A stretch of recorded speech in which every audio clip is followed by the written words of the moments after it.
आजाद Hindustan live, सच के साथ। आजाद Hindustan live में आपका स्वागत है। मैं हूं नवरत्न जैन।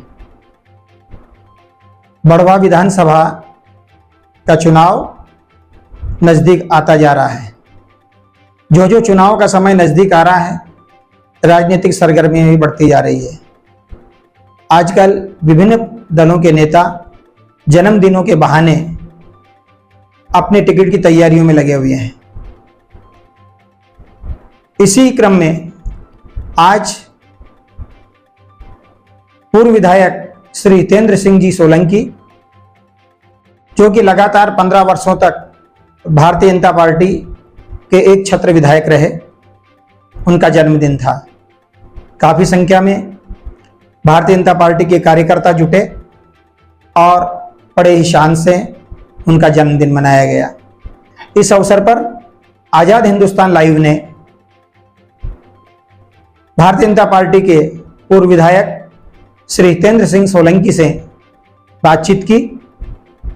उनसे जाना कि आगामी चुनाव में भारतीय जनता पार्टी की तैयारियां क्या है।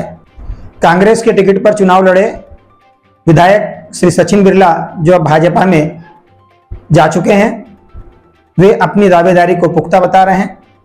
ऐसे समय में क्या हितेंद्र सिंह सोलंकी आगामी चुनाव में अपने टिकट की दावेदारी कर रहे हैं, अपनी दावेदारी में वे कितने पुख्ता हैं, इन बातों को लेकर आजाद हिंदुस्तान ने उनसे बातचीत की। तो आइए हम सुनते हैं पूर्व विधायक हितेंद्र सिंह सोलंकी से सीधी बात आजाद हिंदुस्तान के साथ। आजाद हिंदुस्तान लाइव में आपका स्वागत है।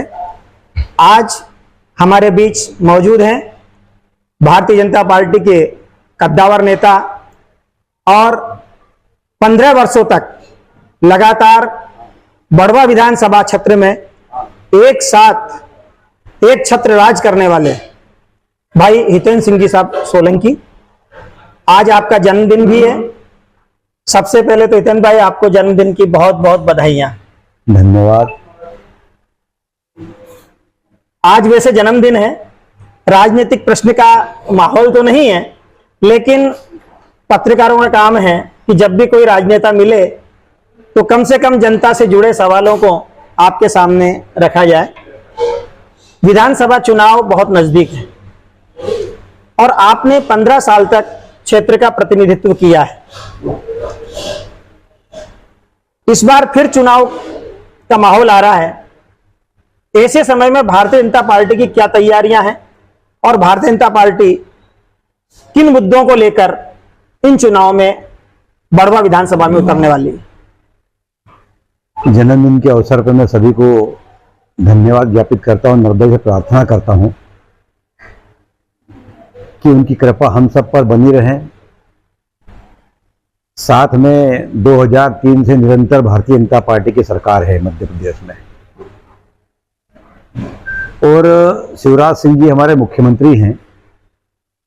उन्होंने जो योजनाएं बनाई है, उन योजनाओं के आधार पर हम लोग घरों घर जाकर वोट मांगेंगे और फिर से 2023 में जो चुनाव होगा विधानसभा का, उसमें भारतीय जनता पार्टी के पक्ष में मतदाताओं को प्रेरित करेंगे और फिर से मध्य प्रदेश में भारतीय जनता पार्टी की सरकार बने। इस और सबका कार्यकर्ताओं का ये रहेगा लक्ष्य कि हम लोग फिर से भारतीय जनता पार्टी की सरकार मध्य प्रदेश में बनाएं। विकास कार्यों की बात है तो कांग्रेस के 2003 के पहले हम लोगों ने तो काम देखा है कि सड़क, पानी और बिजली पर चुनाव लड़ती थी, परंतु माननीय मुख्यमंत्री शिवराज सिंह चौहान जी ने और नरेंद्र मोदी जी हमारे प्रधानमंत्री जी ने इन मुद्दों को धराशायी कर दिया है। अब चुनाव में ये मुद्दे गौण हो गए हैं। विकास के मुद्दे, आम कार्यकर्ताओं के मुद्दे, गरीबों के मुद्दे, किसानों के मुद्दे, व्यापारियों के मुद्दे, इन मुद्दों को किस प्रकार से हम लोग हल करें, इस ओर भारतीय जनता पार्टी का ध्यान है। जनता की क्या समस्या है, उस ओर भारतीय जनता पार्टी का ध्यान है। और मैं चाहूंगा कि अभी हमारा संगठन इन मुद्दों पर विचार कर रहा है और आने वाले समय में चुनाव का समय आएगा तो इन मुद्दों को प्रमुखता के आधार पर हम लोग जनता के बीच में रखेंगे और जनता से भी पूछा जा रहा है कि आपकी क्या क्या समस्याएं बताइए। सड़क, पानी, बिजली की समस्या तो हल हो गई, पर जो आम समस्याएं हैं उन समस्याओं को हल करने में भारतीय जनता पार्टी सक्षम है और आने वाले समय में मुझे विश्वास है कि भारतीय जनता पार्टी की फिर से मध्य प्रदेश में सरकार बनेगी और देश में नरेंद्र मोदी जी की फिर से सरकार बनेगी। इसलिए मैं जन्मदिन के अवसर पर यही चाहता हूँ प्रत्येक कार्यकर्ता से कि आप सब लोग प्रमुखता से भारतीय जनता पार्टी कमल के फूल को खिलाएं, हमारे झंडे को ऊंचा रखें। बहुत बहुत धन्यवाद। बढ़वा विधानसभा में सबसे बड़ा प्रश्न जो आम जनता के बीच है वो है बढ़वा को जिला बनाने का। उसके लिए आपने काफी आवाज उठाई है, विधानसभा में आपने पत्र भी लिखे हैं, मुख्यमंत्री कार्यालय से वापस जवाब भी आए हैं उस चीज का कि उसकी तैयारियां चल रही है, लेकिन लगातार प्रयासों के बावजूद भी अभी तक उसमें सफलता नहीं मिल पाई है। अब एक नया मुद्दा सामने आया है कि ओंकारेश्वर को मिला करके बढ़वा को जिला बनाया जाए। इन प्रयासों में आपका क्या योगदान रहेगा और सरकार से आप क्या प्रयास करेंगे? हमने जिला बनाने को प्रमुखता से लिया था पिछले बार भी, मंदुगेर हम लोगों ने प्रयास भी किया, उसमें लगभग कागजी खाना पूर्ति पूरी हो गई है। मुझे ऐसा लगता है कि हो सकता है कि अब उसकी घोषणा होने के निकट आ गई है। हमने उस समय महेश्वर को, ओंकारेश्वर को और बढ़वा को, इन तीनों को मिला के कि जिले की दूरी अधिक होती है, इस कारण से लोगों को जाने आने में जिले में परेशानी होती है। परंतु हम लोगों ने देखा कि खरगोन का एक हिस्सा बड़वानी जिले के नाम पे हो गया, खंडवा का एक हिस्सा बुरहानपुर जिले के नाम पे हो गया। अब इसको मतलब छोटी मोटी जो बातें हैं उनको निकटता से देखकर उसका एनालाइज करके अधिकारी लोग उस पर प्रयास कर रहे हैं कि माननीय मुख्यमंत्री जी को अवगत कराएंगे। और हमने मुख्यमंत्री से बात भी करी इस विषय में, उन्होंने कहा है कि हम एक बार इसका एनालिसिस कर ले, उसके बाद में इसको जिला घोषित करने के लिए प्रयास करेंगे। बढ़वा काफी बड़ा औद्योगिक क्षेत्र है, बहुत लंबा चौड़ा औद्योगिक संरचनाएं यहाँ पे मौजूद है, पानी की व्यवस्था है, बिजली की व्यवस्थाएं हैं, लेकिन औद्योगिक क्षेत्र में बढ़वा पिछड़ा हुआ है। इस दृष्टिकोण से क्या भारतीय जनता पार्टी को योजना बना रही है? औद्योगिक क्षेत्र में उद्योग लगाने के लिए लोगों ने जमीन ले ली है, परंतु कहीं न कहीं उसमें उद्योग हमारे यहाँ छूने का जो था वो ठप हो गया है। अब उसमें दूसरे उद्योग लगाने के लिए हमने हमारे डीआईसी की जो सोनी जी उद्योग विभाग के अधिकारी हैं खरगोन में, उनसे चर्चा करी है। तो उन्होंने कहा कि फिर से हम लोग इनकी एक बैठक करेंगे और इनको ये प्रेरित करेंगे कि इन जमीनों में नए उद्योग लगाए जाए ताकि लोगों को रोजगार के अवसर मिल सके। और हमारे सांसद महोदय और हमारे विधायक महोदय भी इस ओर प्रयास कर रहे हैं। आने वाले समय में मुझे ऐसा विश्वास है कि सनावद और बढ़वा में फिर से उद्योग की स्थापना होगी, उद्योग लगेंगे और रोजगार के अवसर जनता को उपलब्ध होंगे।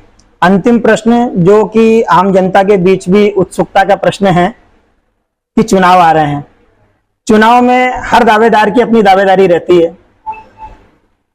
कांग्रेस के टिकट पर आपके सामने चुनाव लड़े सचिन बिरला जी अब भाजपा के सदस्य हैं और भाजपा के विधायक के रूप में अपना विकास कार्य या जो भी अपने राजनीतिक यात्रा को आगे बढ़ा रहे हैं। ऐसे समय में आप चूंकि 15 साल तक लगातार विधायक रहे हैं, आप आपकी दावेदारी इन चुनावों में कर रहे हैं या नहीं कर रहे हैं, या कितनी तैयारी है आपकी उन चुनावों को लेकर के? क्या या फिर हम ये समझें कि जो मंच के ऊपर उस समय शिवराज सिंह जी ने कहा था कि भाई हम भावी विधायक सचिन बिरला जी से बात कर रहे हैं, या तो क्या उन्हें दावेदार मान लिया जाए? आपकी क्या तैयारी है? भारतीय जनता पार्टी का प्रत्याशी कमल का फूल होता है, व्यक्ति का कोई महत्व नहीं होता है। मैंने पिछले 3 बार चुनाव लड़ा हूं, 4 बार चुनाव लड़ा हूं और मैंने देखा है कि पार्टी में संगठन सर्वोपरि है। यदि संगठन सर्वे करवा रहा है, पार्टी सर्वे करवा रही, 3-4 तरीके सर्वे होता है, दावेदार अनेक हो सकते हैं और सबको टिकट मांगने का अधिकार भी है, परंतु जिसकी प्रमुखता से दावेदारी होती है, जिसका सर्वे में नाम प्रमुखता जाता है, संगठन उसी को महत्व देता है, उसी को आगे बढ़ाता है। यदि संगठन में हम लोग भी रहेंगे तो हमारा लक्ष्य यही होगा कि कौन अच्छा व्यक्ति हो सकता है, कौन जीत सकता है और कमल का फूल किस प्रकार से खिल सकता है, हमारा झंडा भारतीय जनता पार्टी किस प्रकार ऊंचा सकता है, वही हमारा दावेदार होता है और हम उसको ही वोट करते हैं, उसी के लिए वोट मांगते हैं। व्यक्ति का महत्व भारतीय जनता पार्टी में बहुत कम होता है। पर टिकट की दावेदारी को लेकर आप भी उम्मीदवार तो हैं? उम्मीदवार मैंने कहा ना कि 15 उम्मीदवार होंगे भारतीय जनता पार्टी में, वो कांग्रेस में तो 2-4-5 ही उम्मीदवार है, कांग्रेस का दरवाजा छोटा है, कांग्रेस के सब लोग भारतीय जनता पार्टी में शामिल हो रहे हैं, हम लोग देख भी रहे। कांग्रेस की कोई पोजीशन रही नहीं कि भारतीय जनता पार्टी से मुकाबला करने की, और जनता ने एक रूप बना लिया है कि भारतीय जनता पार्टी अच्छा काम कर रही है। भारतीय जनता पार्टी के जनता ने जिस मुद्दों पे चुनाव को जीता है उन मुद्दों को हल करने का प्रयास किया है, और फिर से भारतीय जनता पार्टी सरकार बनेगी, मुझे इस बात का विश्वास है। यह थे बड़वा विधानसभा क्षेत्र के दिग्गज भाजपा नेता पूर्व विधायक श्री हितेंद्र सिंह जी सोलंकी, जिन्होंने बड़ी दबंगता के साथ और बड़ी मुखरता के साथ भारतीय जनता पार्टी आगामी चुनाव में किस प्रकार अपनी तैयारियों के साथ मैदान में उतरने जा रही है और विधानसभा चुनाव के उम्मीदवारी के रूप में उनकी क्या तैयारियां हैं, इस पर खुलकर बातचीत की। बहुत बहुत धन्यवाद। आज खरगोन जिले में बड़ी बस दुर्घटना हो गई है। नदी का पुल टूटने के कारण बस नदी भी गिर गई और उसमें लगभग 15 लोगों की मौत हो गई है। मैं चाहता हूं कि माननीय मुख्यमंत्री जी को इस बात से अवगत कराएं और अतिशीघ्र घायलों को उपचार मिल सके, और जो दिवंगत आत्माएं हैं उनके परिवारों को कुछ सहायता राशि मिल सके, क्योंकि ये तुच्छ बात है उनको सहायता राशि देना, परंतु जो काल के गाल में समा गया उसके लिए हम वापस तो उन व्यक्तियों को ला नहीं सकते हैं, परंतु भगवान से प्रार्थना करते हैं कि उन दिवंगत आत्माओं को अपने चरणों में स्थान दे, और मुख्यमंत्री जी उनके परिवार को ढांढस बनाने के लिए कुछ सहायता राशि दे, ताकि आने वाले समय में इस प्रकार की घटनाओं पर रोक लग सके। मैं पुनः उनके परिजनों को परिजनों को इस दुख को सहन करने की शक्ति प्रदान करे भगवान, और मृत आत्माओं को उनके चरणों में श्रद्धांजलि अर्पित करें, उनके अपने चरणों में स्थान दे भगवान। इस प्रकार की प्रार्थना करता हूँ। मां नर्मदा से बहुत बहुत